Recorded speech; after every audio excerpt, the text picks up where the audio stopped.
Which is the most persecuted religious group in the world today? The answer, in terms of sheer numbers and sheer horror, might surprise you. It's Christians, specifically Christians living in Muslim-majority countries, countries where Christians often preceded Muslims by centuries. I'm not talking about war on Christmas type harassment. I'm talking about know your place or we're going to kill you persecution. Astonishingly, the Western mainstream media barely acknowledge what is happening. Let's look closer at this issue. It tells us a lot about the world we're living in.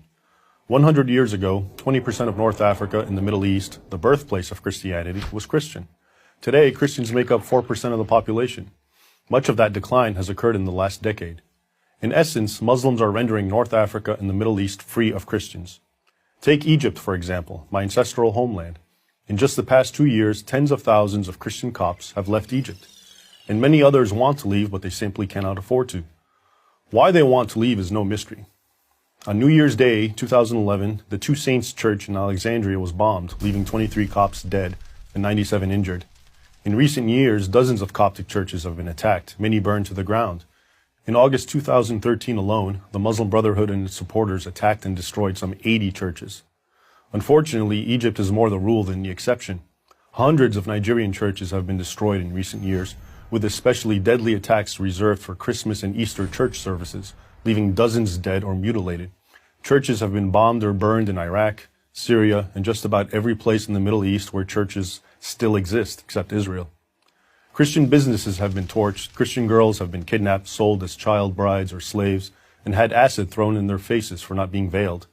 Anyone born a Muslim who converts to Christianity faces jail and possibly execution. The list of fresh atrocities by Muslims against Christians grows longer almost every day.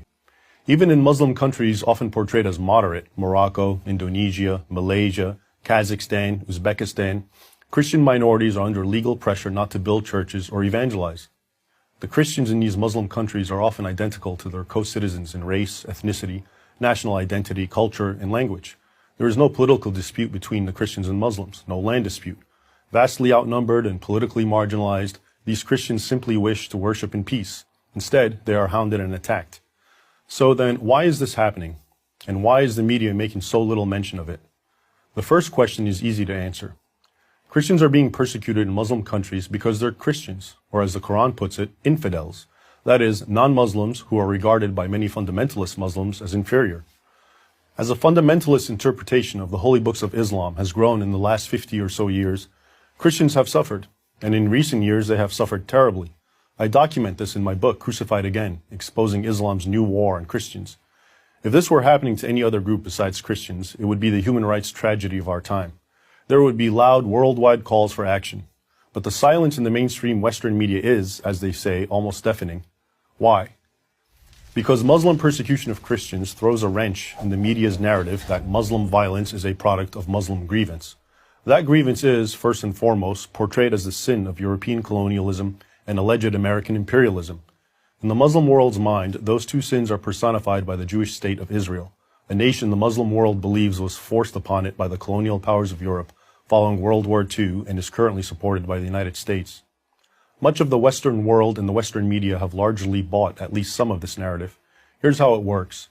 Because Israel, with the backing of the United States, is stronger than its Muslim neighbors, the media, while not defending Islamic terrorism, often portray terror against Israel, America, and even Europe as the actions of understandably angry underdogs fighting for what they deem justice. But what happens to this media narrative when Islamic terror is directed against a minority weaker than them? In this case, the millions of indigenous Christians throughout the Islamic world. The answer is that, rather than abandon this narrative, the media just don't report Muslim persecution of Christians, except for the most sensational cases. That's why you probably don't know that there are barely any Christians living in Algeria, Tunisia, and Libya, nations where Christianity once thrived, or that this is happening in Egypt, Iraq, Iran, and even Lebanon. So yes, Christians are indeed the most persecuted religious group in the world today. But reporting it would violate the media's narrative of Christians as persecutors and Muslims as victims.